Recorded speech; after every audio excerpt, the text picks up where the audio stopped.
Hey, it's Sophie, and this is the Ultimate Glutes Guide, where we're going to talk about everything regarding building glutes, from different shapes to training frequency, and from exercise selection to hip dips and genetics.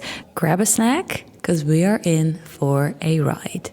Your glutes consist of three main muscles. We have the gluteus maximus, medius, and the minimus. When people are training their overall glutes, they want to build the shape. They often focus on the maximus, since this one is the largest one of all three. Then we have the medius one. If you want to get a top shelf, focus on targeting this specific muscle because it is the middle-sized muscle in your glutes, but it sits right above the biggest one. And then last one, but definitely not least, we have the gluteus minimus, which is the smallest one and the deepest muscle in your glutes. Now that we know what we're actually talking about, I have some good news and I have some bad news. So let's start with the bad news first, which is that genetics are important. Why? Because the structure of your skeleton in your bones is an important factor when it comes to your overall shape.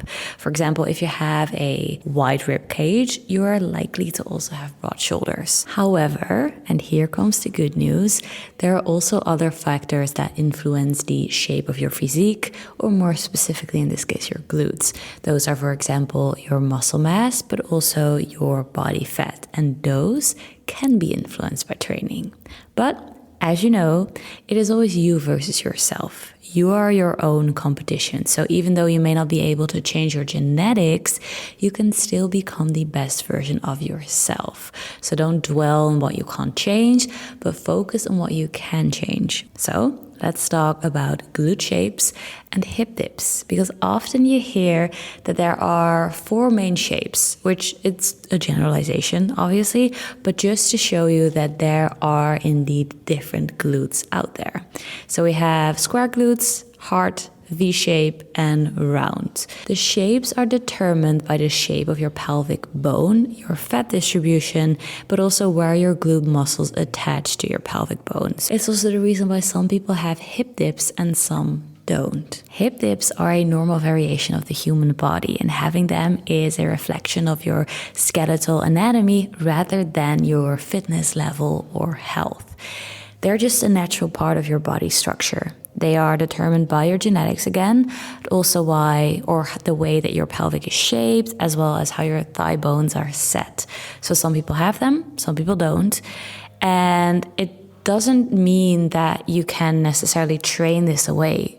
Because it's based on the spacing and the structure of your bones, it's not muscle or fat tissue that is covering that area. So training them away through exercise is not as easy as some people on social make it seem. In most cases, you can't really target that area, as I said, because there is no muscle there. There's no fat there. So even if you gain fat, you won't gain fat there. And even if you build your muscles, if there is no muscle there, then you can't fill up that area. While strengthening and building muscle in your glutes and thighs can change the appearance of your hips to some extent, it won't eliminate hip dips completely. That being said, now that we know what muscles make up our glutes, we know why they look a certain way and to what extent we can actually shape them, let's dive into how to effectively train and build them. To make sure that we have a well-rounded glute workout that promotes balanced muscle development, we want to make sure that our glutes are trained through a variety of ways.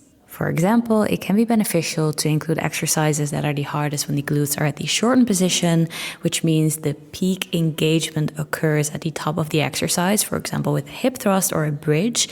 But also, we want to make sure that we include exercises that are the hardest when the glutes are at the lengthened position. Another thing that I personally notice is with muscles that are located at the backside of my body, it is more prone to developing imbalances because I can't actually see it when I'm training in the mirror. So sometimes the recruitment between both sides can be off because it's harder to develop that mind-muscle connection. So if you incorporate unilateral exercises into your glute training, it can be really beneficial when it comes to making sure that you have balanced strength and muscle development. So with unilateral work, we mean that you want to train one side of your body at a time. So for example, with a step up. And then a key thing here is that you start with your weaker side first, and then you match the work with your stronger side. Another thing that's key is to train through the full range of motion, because when you fully want to activate and maximize the potential of your muscles, then working them through the full range of motion is often preferred. Now, when it comes to your glutes, sometimes the full range of motion or flexibility can be compromised when your hip flexors are too tight. So always make sure that you also incorporate both mobility work and stretching when you are training, because it really will benefit the training itself and ultimately your gains. When I say full range of motion, I don't necessarily mean the full range of motion of the exercise. I mean the full range of motion of your specific muscles that you're trying to target. So for example, whenever you're doing an Romanian deadlift or an RDL and hip hinge exercise, sometimes maintaining that constant tension means that you don't go through the full range of motion with the exercise itself. So when it comes to training frequency, this is something that depends on the individual, on your experience level, how much you can handle, the exercise selection that you're doing. But generally speaking, it is more beneficial to train your muscles twice a week compared to once per week. If you can train it more often, again, that depends on the person, but at least try to train your glutes twice a week compared to once if you want to focus on making them stronger or building the overall lean mass in your body. I am running out of footage, so I can't make this voiceover any longer, but I do have more to talk about. So if you want to get a part 2 of the Ultimate Glutes Guide, then let me know. And if you're looking for a structured program, it's linked in the description. I feel so much better after finishing that workout. I feel so much calmer. I feel so much more at peace in my own body. I just feel like I can take on another week because it's Sunday today. And you might think that I always look forward to my training. And honestly, that couldn't be farther from the truth. I've never been someone who, to whom training was their number one priority, like the number one thing that they look up to or was excited for in a day. I am someone who has or who feels like they have a million things to do, and somehow taking that hour to go to the gym and to dedicate to yourself always shifts down in terms of priority, possibly because there's no one really benefiting from it except myself. So therefore other tasks, I feel like I always prioritize other tasks more, but it's hard. And for me, like, fitness is even part of my job. So I can only imagine how hard it is maybe for you, who fitness might even not be part of your job at all. So I get it.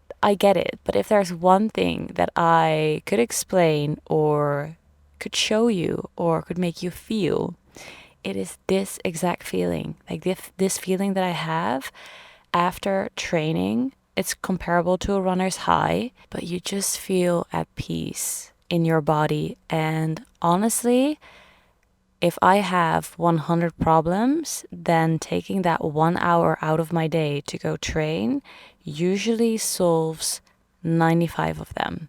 And I know that sounds weird to myself as well, but what you get in return for taking that hour for yourself, for moving your body, for getting some blood flow, for just getting your head out of yourself for a second, that's priceless. And that allows you to take on the other things that you have to do, with so much more grace and patience and even productivity.